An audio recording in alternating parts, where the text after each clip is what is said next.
Amigas y amigos del programa A 8 Columnas, de nuevo con todas y todos ustedes. Me encuentro con el profesor Iván Cañizales, decano de la Facultad de Ciencias Económicas y Sociales de la Universidad del Zulia, profesor titular de nuestra máxima casa de estudios, además jefe de campaña del candidato a la gobernación del estado Zulia, Manuel Rosales Guerrero. Hablaremos un poco sobre la agenda electoral del candidato Rosales, pero le he pedido al profesor Iván Cañizales que nos permita un paréntesis para conversar sobre el aniversario de la Facultad de Ciencias Económicas y Sociales, facultad a la cual me unen lazos muy importantes y que recientemente cumplió 63 años de su fundación. Una facultad muy importante, como todas las facultades de nuestra máxima casa de estudio. Estaremos en la cámara de Tony Romero y en la asistencia de producción de Raquel. de nuestra amiga Raquel. Bueno, profesor, buenos días. Bienvenido. Buenos días, Rafael, buenos días y buenos días al pueblo del Zulia. Muy contento de estar aquí en tu programa. Teníamos ya como 2 años que no pues hablábamos en términos de tu programa tan prestigioso aquí en el Zulia. Bueno, profesor, antes de hablar de la cosa política y de la campaña, la facultad cumplió 63 años. Una facultad muy importante en un país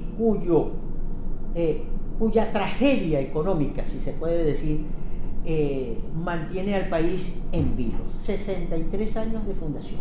Sí, nuestra facultad cumplió 63 años en un momento muy crítico, no solo para la vida universitaria, sino para la región y el país. Venezuela atraviesa uno de sus momentos más difíciles, históricamente hablando, y mucho más en términos de, es nuestra culpa el que Venezuela esté así, porque no es una catástrofe natural que pasó por aquí, sino una catástrofe política que ha llevado a las consecuencias que hoy el país padece, sobre todo en el área económica, donde, bueno, las empresas cerraron, quebraron, el aparato productivo está deprimido, el sistema eléctrico totalmente destrozado, en fin, se requiere una reinversión de muchísimo dinero, inversión que vaya dirigida a, primero, levantar parte de lo que en el país queda, sobre todo en esa infraestructura central, medular, que es el sistema eléctrico, el sistema de transporte, los sistemas hospitalarios, el sistema de salud, etcétera, para pues en esa reconstrucción del país a volver a renacer, pues ya tengamos mejores oportunidades. Venezuela, Rafael, tú sabes que es un país bendecido por Dios, ¿no? Nosotros tenemos las reservas de petróleo más grandes del mundo, nosotros tenemos gas suficiente para mantener América Latina completa sin ningún problema, nosotros tenemos carbón, bueno, el Zulia es uno de las minas más importantes, la del Guasare, bueno, sin contar el estado Bolívar, que tenemos hierro, tenemos bauxita, etcétera. Es decir, condiciones naturales tenemos. También tenemos la mejor gente del mundo, porque el venezolano es pacífico, el venezolano es amable, el venezolano es un ser de superación permanente. Ya todos los países en América Latina han probado al venezolano profesionalmente hablando y han quedado cautivados con esa preparación, esa calificación humana. Y con todo esto, a pesar de todas esas bondades, que estamos ubicados en el medio de nuestro continente americano, apenas a un par de horas de la gran potencia mundial, Estados Unidos, y por barco en una semana tenía nuestro petróleo allá en ese puerto, que sin atravesar el canal de Panamá, sino solamente pasando por el charco del Atlántico, nosotros llegábamos a Europa, otro mercado extremadamente importante, y de ahí, bueno, el resto del mundo. Es decir, geográficamente Dios nos dio una ubicación perfecta, con un clima prácticamente todo el año, sol, sin grandes dificultades de carácter climatológico. Es decir, grandes ríos como el Amazonas, grandes ríos como el Orinoco, el Caroní, el Catatumbo, es decir, lagos como el de Maracaibo. Hermano, aquí tenemos todo lo que Dios le dio al ser humano en el planeta Tierra, lo colocó en Venezuela, y demás, en ñapa, nos dio las mujeres más hermosas del planeta. Es decir, por Dios, ¿qué más pedimos? Pero bueno, a pesar de todo, yo a veces veo que la gente le pide a Dios más, y yo siempre digo, Dios nos dio demasiado, lo que tenemos es que ponernos de acuerdo para aprovechar esas potencialidades y hacer de este país el gran país. Yo creo que Venezuela está llamada a ser una potencia económica en términos muy claros. Cuenta con una infraestructura natural, bueno, que la acabo de mencionar, ilimitada, y tiene talento humano suficiente. Bueno, hay que trabajar. La universidad tiene por delante un gran compromiso, también lo tienen los sectores empresariales y sobre todo los políticos, Rafael. Ponerse de acuerdo. Es increíble que hayamos preferido que nuestro pueblo pase hambre que ponernos de acuerdo. Es increíble que hayamos preferido destruir esta nación que ponernos de acuerdo. O sea, es una cosa... ¿Qué explicación tiene mira, eso? Bueno, ¿qué explicación puede ser? Los sociólogos, que son los más llamados a explicar esta situación, okay, ¿no? Nuestra facultad tiene muy buenos sociólogos. Los politólogos, porque esto no es una cuestión económica, esto no tiene nada que ver con catástrofes naturales, esto tiene que ver con una conducta de un sector político que no se entendió. Estoy hablando en estos casos del sector político gubernamental, que desde el 98 tiene las riendas del país y que un carrito chocón ha sido tonto, ¿no? En la forma como se han conducido, de querer aplastar a todas las instituciones, de querer destruir a todo el que no pensara igual. Eso por supuesto nos llevó a una gran cantidad de conflictos que al final del día resultaron pues en lo que hoy estamos viendo, ¿no? Una desinversión total en los aspectos económicos del país, una masiva fuga de talento humano y primero fuga de capital económico, y todo esto pues condujo a lo que hoy tenemos y que obviamente nos lleva a una clara y única decisión, y es cambiar el sistema político que tenemos por uno más moderno, que piense más en los intereses nacionales que en los intereses particulares, que deje de lado los problemas personales y busque los intereses nacionales como eje central de su planteamiento. Claro, los conflictos políticos son muy comunes. Pero Rafael, al momento en que usted y yo conversamos, por ejemplo, en los Estados Unidos, el presidente Joe Biden ahorita le reclama a los parlamentarios republicanos la falta de apoyo, que hay riesgo de que nuevamente entren en conflictos, en problemas económicos, que el presupuesto es lo que más o menos uno entiende. Sí, Rafael, pero en cualquier lugar del mundo... El conflicto político es normal, pero pareciera que aquí... No, pero disculpa, los conflictos políticos son necesarios, porque es la conducta del ser humano, es natural, pues, tener diferentes maneras de pensar. Pero lo que no se comprende es que no puedas llegar a un acuerdo mínimo para resolver los problemas vitales de un país. Eso no ocurre en los Estados Unidos, ni ocurre en ningún país de Europa. Cuando se trata de asuntos nacionales, de interés de todos, bueno, allí hay un acuerdo. Hay un acuerdo para mejorar lo de la migración, hay un acuerdo para los asuntos que tienen que ver con las relaciones exteriores, es decir, hay un acuerdo con lo que tiene que ver con las leyes que regulan la economía, porque siempre tratan de garantizar una estabilidad, tratan de darle seguridad a los actores económicos. Es decir, hay acuerdos básicos, pero aquí no ha habido nada. Aquí lo que ha ocurrido, especialmente en el sector político que ha gobernado este país en los últimos 21 años, es que ha querido imponer de manera arbitraria y a como dé lugar su visión política, sí, en un país que estaba acostumbrado a la democracia y al debate. Empezaron, y tú lo recordarás, modificando la Constitución, posteriormente colocando, la Constituyente, primero con la Constituyente, luego haciendo la Constitución, y luego, a partir de allí las leyes de confiscatoria, etcétera, es decir, violentando toda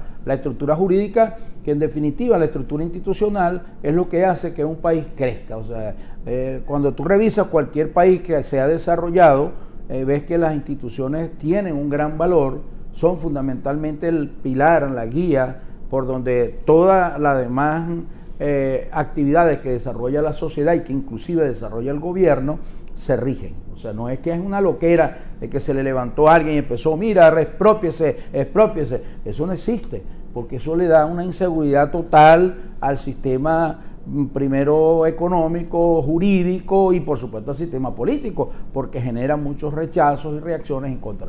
Lamentablemente, Rafael, eso es nuestro gran karma.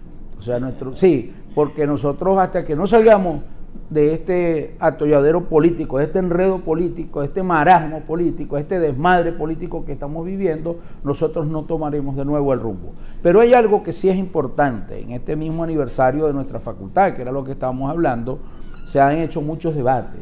Se han hecho debates sobre si vale la pena dolarizar o no. Sí. Se han hecho debates sobre la situación política. Bueno, que yo creo que ya no es necesario debatir si se dolariza o no. Este país está dolarizado. O sea, de facto.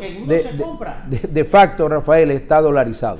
Pero en términos legales, jurídicos, claro, no lo está. Claro y hay que institucionalizarlo. Si tú me preguntas a mí, a Iván Cañizales, si vale la pena dolarizar o no, yo te diría que sí. Y por una sola razón. Yo no voy a dar más, una sola. En Venezuela, desde hace muchos años, todo está dolarizado. Sí. ¿Cierto? ¿Cierto? Con excepción del salario. Es el único componente de la estructura de costos que nunca se dolarizó. Nada menos y pretender montar sobre los hombros de los trabajadores una recuperación económica en un país que ya el trabajador de por sí tiene una carga extremadamente alta. Fíjate que por allí no se habla con claridad, pero este gobierno le confiscó, le expropió los ahorros a los trabajadores. Un trabajador que tiene 25, 30 años en cualquier empresa o en cualquier institución pública, antes tenía una prestación social guardada. Cuando se iba, con eso él salía y compraba algo para terminar de vivir su vida útil, o compraba una casa o hacía una inversión de un negocio, etcétera. Cualquier trabajador venezolano que hoy día salga despedido o se muera y a los familiares le vayan a entregar lo que le queda o se jubiló, no tiene ningún alcance las prestaciones sociales que le van a dar. Entonces hay una confiscación de hecho del valor del salario. El salario es el primer afectado en una situación económica de inestabilidad. Y los venezolanos hoy día cuentan con un salario que no llega a $3 mensuales. Y las Naciones Unidas tienen establecido como pobreza crítica $1 diario.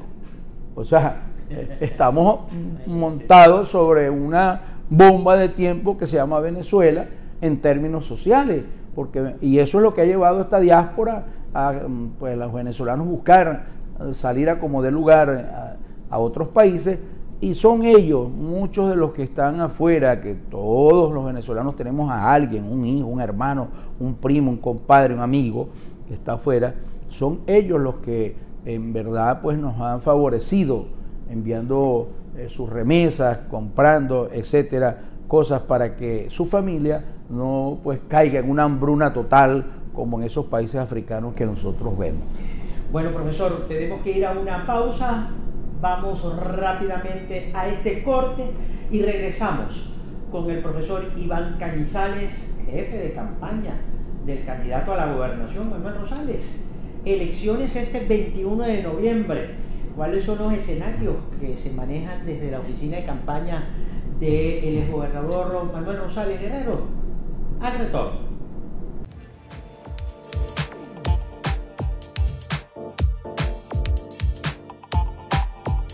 Ya regresamos con A Ocho Columnas.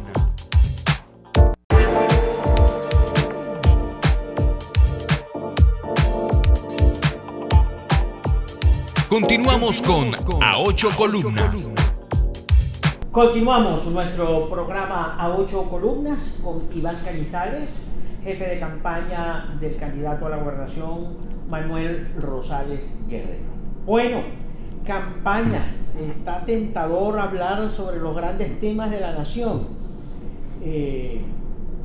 Yo me preguntaba, con un país con grandes economistas, universidades que han formado economistas de primera línea, muy inteligentes, venezolanos economistas que están en el mundo prestando su servicio a grandes empresas, y que nosotros estemos con nuestra economía arruinada. Eso es antes de entrar en la materia. Rafael, una reflexión suya. Muy sencilla. Si tú escuchas hace un par de años atrás, Maduro decía que él estaría feliz cuando viera a los economistas sembrando tomate.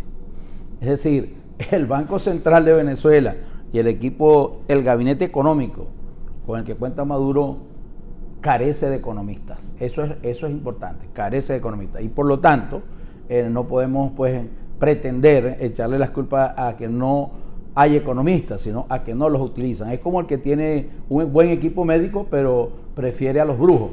¿Qué vas a hacer ahí? O sea, es parte de la dinámica que Venezuela vive. ¿El gobierno no utiliza a los economistas? No los usa. Yo diría que casi ningún experto. Él cree que todo lo puede resolver con los militares. ¿Tú recuerdas cuando empezaron los problemas eléctricos? Y recuerdo siempre que el presidente Chávez dijo, bueno, estamos enviando el ejército, las Fuerzas Armadas, un ejército y las Fuerzas Armadas a ocupar las plantas eléctricas. Por eso los transformadores iban a generar más electricidad, los generadores iban a generar más electricidad, los transformadores iban a funcionar mejor. Hacía falta un ejército, pero de ingenieros y técnicos electricistas, profesionales competentes para que pudieran, por supuesto, poner en marcha y a tono como debe ser el funcionamiento de esas plantas. Rafael, Venezuela, a mi entender, este año fundamentalmente comprende, está clara de que los problemas que tenemos no son problemas de los americanos, ni son problemas de los marcianos, ni de los jupitianos. Es un problema de los venezolanos y en el Zulia de los zulianos. Y hemos decidido, con mucho entusiasmo, presentar ofertas políticas a través de la fórmula mágica que es la participación del pueblo vía la votación, para que empecemos a cambiar lo que nosotros tenemos. El Zulia está viviendo en este momento un hecho histórico trascendente en la política. Por primera vez en la historia del Zulia, desde que se eligen los gobernadores, el Zulia tiene tan clara su preferencia, su intención de voto, y está inclinada a Manuel Rosales, por varias razones. La primera, porque Manuel Rosales ha sido el mejor gobernador que ha tenido el estado Zulia. Ha creado una fortaleza muy importante para tener ese respaldo. Aquí se hicieron hospitales durante la gestión de Manuel Rosales, aquí se hicieron muchísimos ambulatorios durante la gestión de Manuel Rosales, las carreteras estaban muy arregladas, había muchísimas formas pues de uno moverse por el estado sin correr grandes peligros. Es una amenaza salir por cualquier ruta interurbana, y las urbanas igualmente destrozadas. Aquí no habían apagones, nadie recuerda los apagones cuando estaba Manuel Rosales de gobernador. Bueno, las estaciones de gasolina estaban llenas, es decir, había unas condiciones de vida excelentes, y la gente sí salía del Zulia, pero a viajar, a pasear, a disfrutar, y luego regresaba. Maracaibo era una de las ciudades más orgullosas que teníamos los venezolanos, y por supuesto los zulianos, y en especial los maracuchos. Era una ciudad hermosa, linda. Bueno, esa gestión que hizo Manuel también cuando fue alcalde es parte de su historia política y de éxito, y a eso obedece esa gran preferencia. ¿En qué hogar zuliano humilde no llegó una beca a Jesús Enrique Lozada para brindarle oportunidad a esos estudiantes? Tú sabes muy bien, Rafael, que yo soy profesor desde la Universidad del Zulia de muchos años y decano desde hace varios, y habían limitaciones de cupo porque la Universidad del Zulia llegó un momento en que tenía 70.000 estudiantes y era imposible prácticamente satisfacer la demanda de todos los muchachos que egresaban. Bueno, habían ofertas en las universidades privadas, pero la gente del pueblo no tenía cómo acceder a esos cupos, cómo enviar sus muchachos a estudiar allí. Y allí surge ese corazón de Manuel Rosales, pegado siempre a las necesidades del pueblo, y crea el programa Jesús Enrique Lozada, un programa que ha hecho historia en el Zulia, un programa que le dio la oportunidad a muchísimos jóvenes de poder graduarse de ingenieros, graduarse de administradores, y eso es parte del gran respaldo, Rafael, que en este momento sobrepasa el 70% que está recibiendo Manuel Rosales. Y otro hecho histórico, que te dije que eran dos, que en la historia del Zulia, desde que el Zulia era provincia, desde que al Zulia se le nombraban los gobernadores, desde que al Zulia se eligieron los gobernadores, ningún gobernador en ejercicio había tenido un rechazo tan alto como el que tiene Omar Prieto, que lo hemos bautizado como el destructor del Zulia. Es decir, estamos hablando de dos fuerzas realmente apasionantes en términos políticos que están ocurriendo en el Zulia. Un gran respaldo a una candidatura por encima del 70% y un rechazo abismal a otra candidatura que es la del actual gobernador. Ahora, el gobernador y el gobierno en líneas generales, tanto el gobernador Prieto como el alcalde Casanova, culpan a la oposición y muy directamente al Partido Nuevo Tiempo del deterioro de la ciudad con motivo de las guarimbas que según ellos destruyeron y acabaron con la ciudad de Maracaibo. O sea que las guarimbas destruyeron el sistema eléctrico, las guarimbas destruyeron el agua, que por ahí estaban diciendo que el agua que está llegando es producto de las lluvias, o sea, como si aquí nunca hubiera llovido antes. Parece que es un fenómeno nuevo las lluvias en el Zulia. Mira, Rafael, realmente dicen que errar es de humano, pero echarle la lluvia es la explicación de la turbidez. No, chico, Rafael, es muy sencillo. Lo de la lluvia es que no tienen mantenimiento los sistemas hídricos nuestros. Esas plantas están abandonadas allí a la buena de Dios, a la deriva. Por supuesto, tú en tu casa tienes tiempo que no le das servicio a las tuberías de agua tuya, o tienes tiempo que no te llegue el agua, y cuando ves el grifo, ¿qué es lo que te sale? Barro. Esas tuberías de aquí tenían meses en muchos hogares que no saben lo que es una gota de agua potable por el grifo. Y entonces, bueno, se sorprenden. Es decir, todo eso es culpa de la oposición. Es culpa de la oposición el desastre total que se ha hecho en el sector salud. O sea, donde tú vas a un hospital, además de llevar el enfermo, casi que te piden que lleves al médico. Donde son incapaces de tener allí ningún tipo de insumo para que los médicos, las enfermeras puedan hacer su trabajo con calidad. ¿Es que tú crees que estos médicos que murieron, que fallecieron por el COVID, en gran parte ellos les afectó el COVID porque no contaban con los insumos básicos para atender con la bioseguridad suficiente para atender a los pacientes, Rafael? Tú mismo viste cómo se andaba dando carreras por aquí, metiéndolos en los hoteles, en hoteluchos, etcétera. Pero eso tenía que ver mucho con las condiciones en que se encontraban nuestros hospitales en ese momento. Tenía mucho que ver con las condiciones en cómo se encontraban nuestros ambulatorios. Pero tú no estoy diciendo que es fácil, Rafael. No estoy diciendo que es fácil, pero la improvisación no puede ser el principal elemento para gestionar ninguna de las actividades del sector público, ni mucho menos del sector privado. Es decir, la improvisación es el desastre, es lo que se te va ocurriendo, es lo que vamos viendo.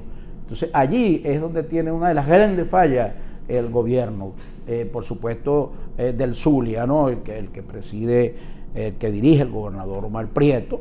Igual ocurre con el resto de los municipios. Hay una desincronización entre todos estos sectores, los sectores municipales con el gobierno regional y con el gobierno nacional, a pesar de que están todos en la misma línea política. Es decir, ellos mismos no se ponen ni siquiera de acuerdo.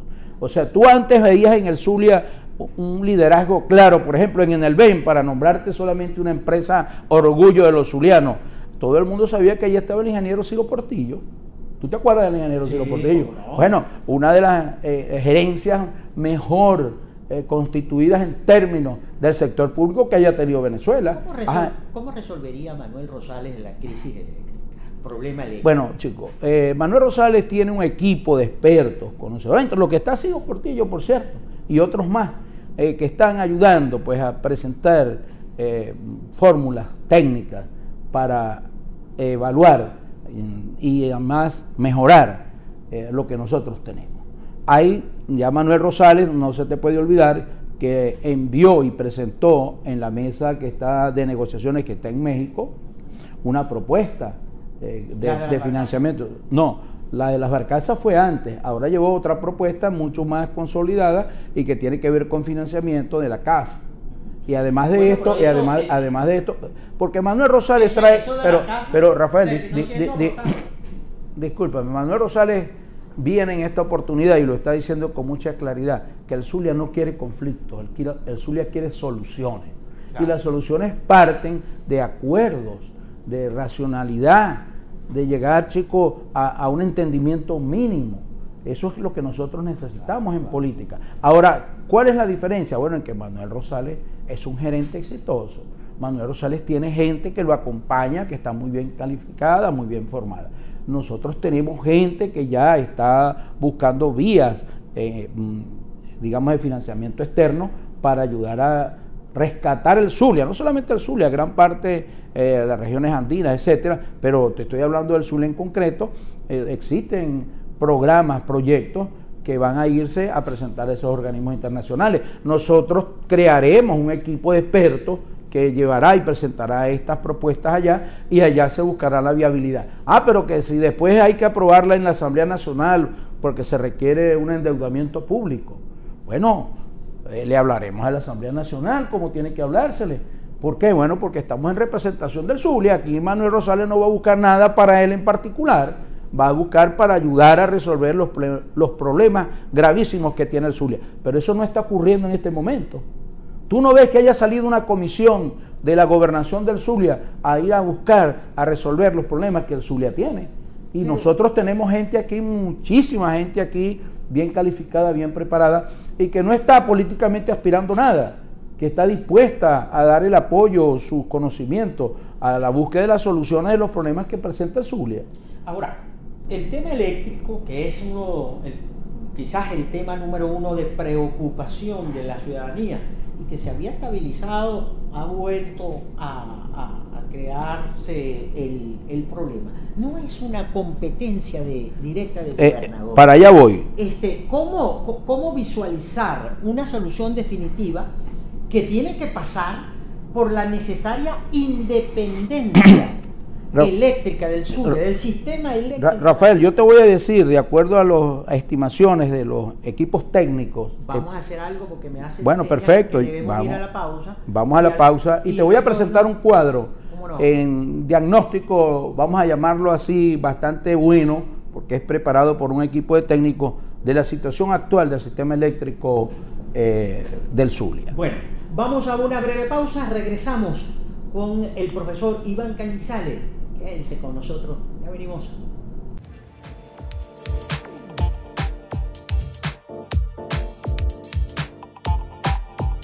Ya regresamos con A Ocho Columnas.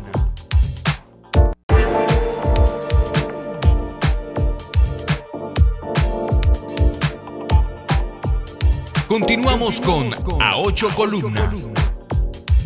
Cerramos nuestro programa A Ocho Columnas con el profesor Iván Cañizales. Tiene ahí listo una... Mira, nosotros, el equipo técnico que nos está acompañando, elaborando el programa de gobierno de Manuel Rosales, que vamos a poner en práctica prácticamente el 22, porque estamos dando por hecho la decisión que ya el pueblo del Zulia tomó, y es nombrarlo de nuevo, elegirlo. ¿Y eso no es contar los pollos antes de nacer, compañero? No. Las expectativas, no hay triunfalismo. Las expectativas del Zulia están marcadas y su decisión es clara. Quiere a Manuel Rosales en la gobernación. Fíjate que según los estudios de nuestros expertos, el Zulia tiene una capacidad instalada de 2.419 megawatts.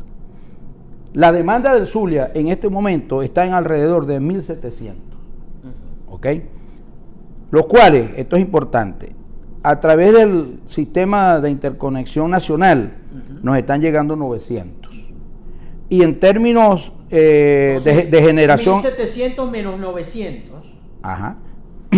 Tenemos entonces la generación actual en el Zulia, en las plantas que nosotros tenemos en las distintas zonas, nos está dando unos 480 megawatts, por lo que tenemos un déficit que se maneja a través del racionamiento de unos 320 megawatts distribuidos pues en cada una de las zonas, cada uno de los espacios del Zulia, y por eso es que tenemos esa frecuente, digamos, bajones, etcétera. Hay graves problemas, pero lo importante de esto, mi querido amigo Rafael y tu público en general, es que no es una enfermedad terminal, tiene solución.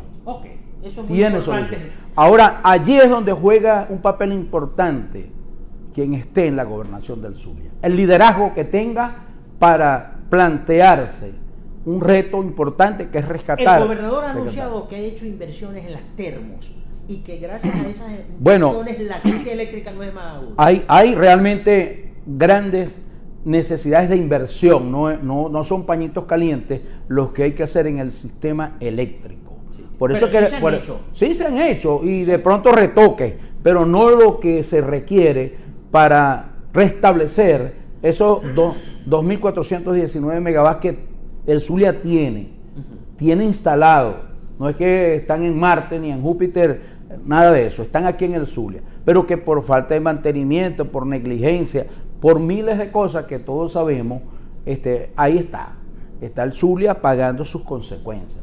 ¿Cómo reactivamos el aparato productivo nosotros? Bueno, hay que mejorar el sistema eléctrico, obviamente. Una de las principales estrategias que Manuel Rosales tiene es la presentación de programas claros para mejorar el mantenimiento, de proyectos de inversión para que el Zulia vuelva de nuevo a tener una independencia bastante razonable del sistema eléctrico nacional y que tenga sus propias energías. El Zulia tiene, y tú lo sabes muy bien, Rafael, muchas costas.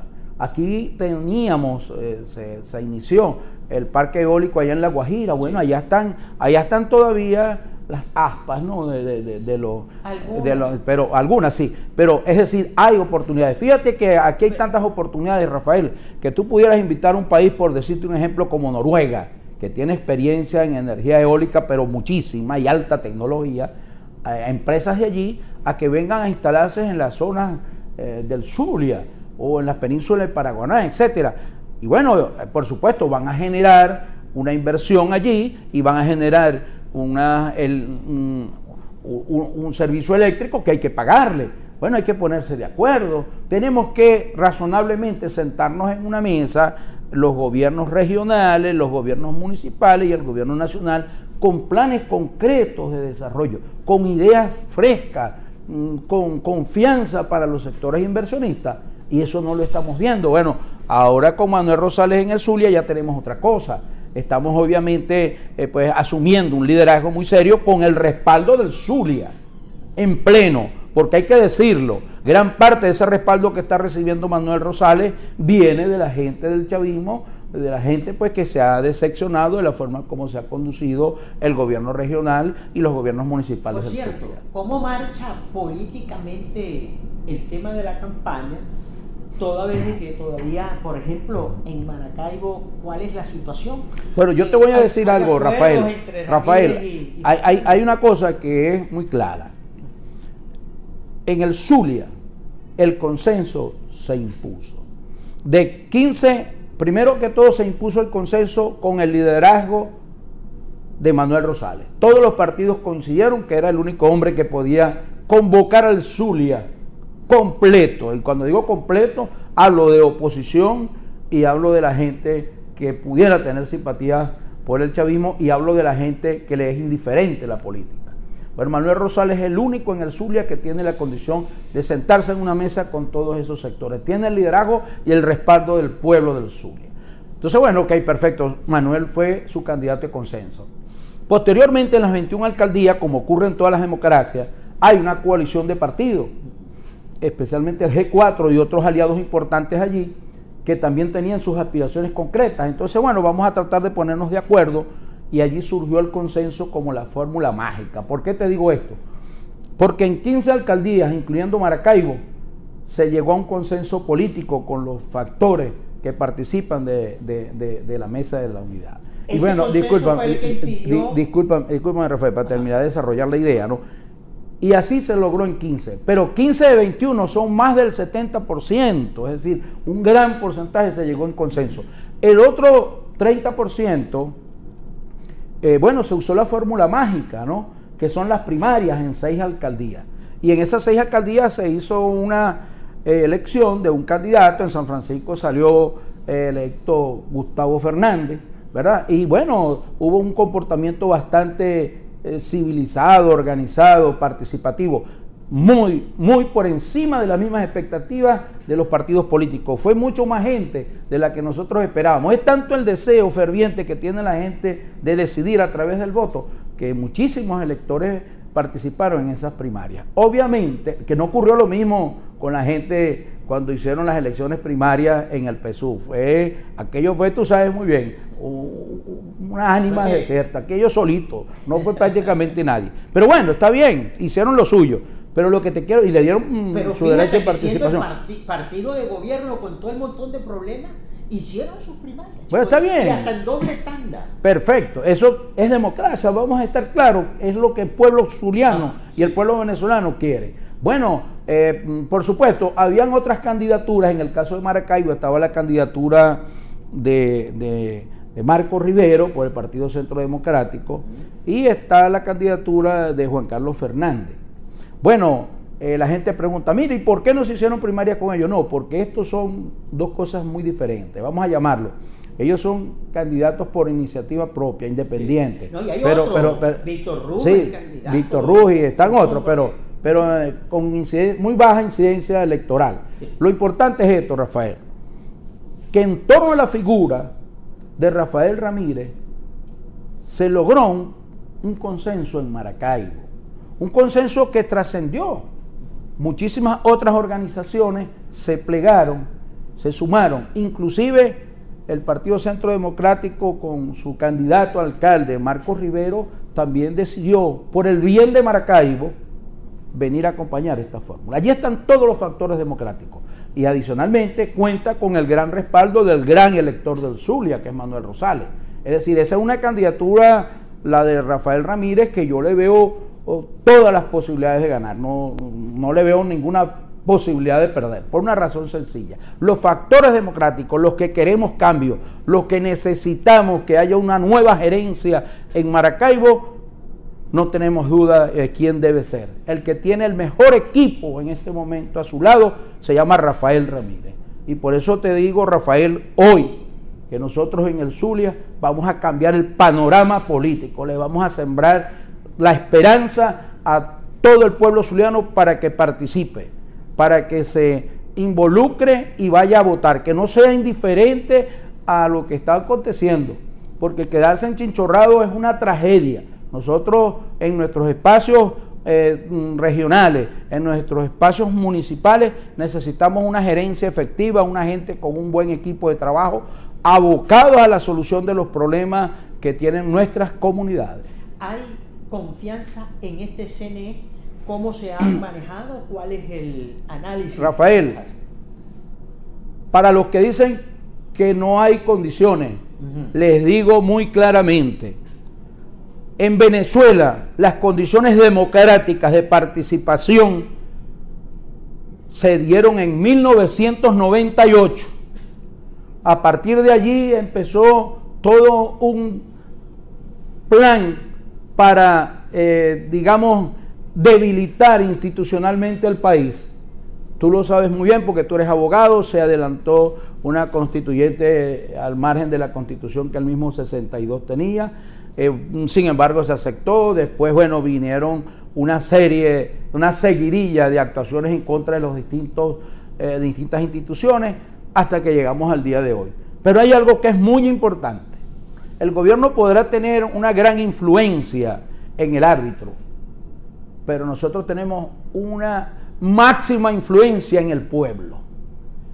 Ellos podrán de alguna forma tratar de inclinar la balanza. Yo no me atrevo a decir que no de forma tajante, pero lo que no podrán hacer nunca es llenar esas cajas electorales de votos si la gente va, de votos que no sean la manifestación abierta del pueblo del Zulia en nuestro caso, y que por supuesto le decimos al pueblo del Zulia, tenemos nuestra gente preparada, dispuesta a defender la decisión que el pueblo del Zulia tome y que sabemos cuál es, a todo costo.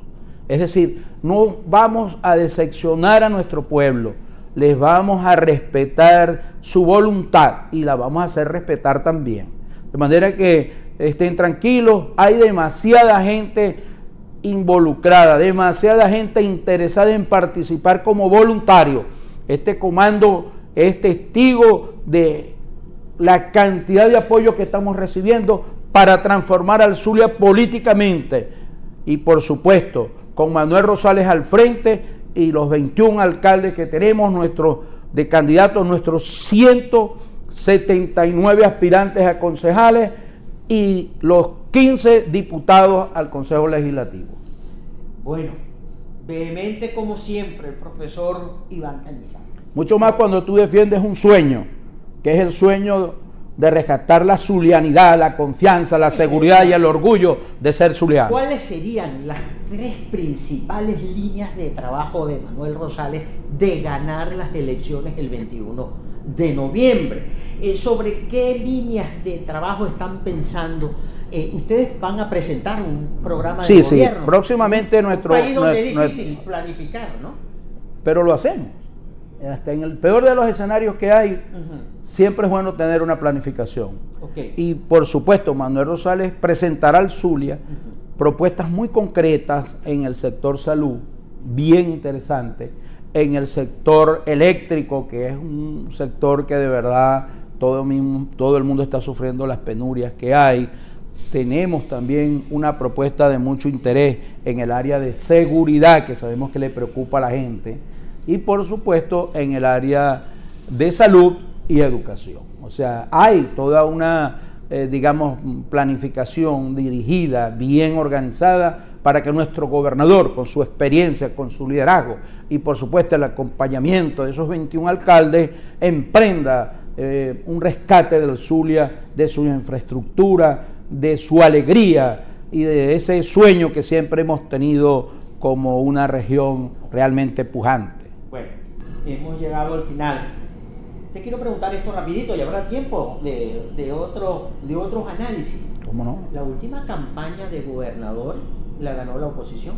Sin embargo, ocurrió la no juramentación del ganador. Mira, si Manuel gana, se juramenta. Si Manuel pierde, reconocerá. Te voy a explicar esto, Rafael. Manuel Rosales, una vez que Juan Pablo Guanipa decide no juramentarse, fue tan premonitorio con lo que le venía al Zulia, estaba tan preocupado de que, bueno, esta gobernación cayera en manos de Omar Prieto, que sin pensarlo 2 veces se lanzó al ruedo político y muchísimos asesores, amigos de él, le dijeron: Manuel, ¿qué estás haciendo? Esto es una loquera. Y él dijo: yo no puedo entregar al Zulia, yo no me puedo quedar enchinchorrado en la casa viendo que el Zulia va a caer en malas manos. Y decidió lanzarse y perdió. Pero te voy a decir algo, una de las grandes satisfacciones que está recibiendo hoy día es cuando el pueblo zuliano lo abraza y le dice: Manuel, qué grave error cometimos. Qué grave error cometimos de no haber salido a votar por vos. Y otros salen y le dicen: Manuel, qué grave error cometí. Voté por Omar Prieto cuando vos eras la mejor opción. Bueno, eso ha hecho que nuestro líder se sienta cada vez más entusiasmado y con más ganas de nuevo pues llegar a la gobernación y emprender un plan de transformación como nunca en la historia del Zulia. Muchas gracias, profesor Iván Cañizales, jefe de campaña del comando de Manuel Rosales Herrero. Vamos a conversar con los jefes de campaña de todos los candidatos, bueno, los candidatos a gobernador, candidatos y alcaldes, para conocer a través de ellos los lineamientos generales de esta campaña. Tuvimos en la cámara de Tony Romero, en la asistencia se me olvida el apellido, Raquel de Romero, pues, y listo, resolvemos eso. Yo soy Rafael Simón Galicia. Donde está la noticia, está Galicia. Más vale creer en Dios que en hombres poderosos. El Señor bendiga sin límites al pueblo zuliano.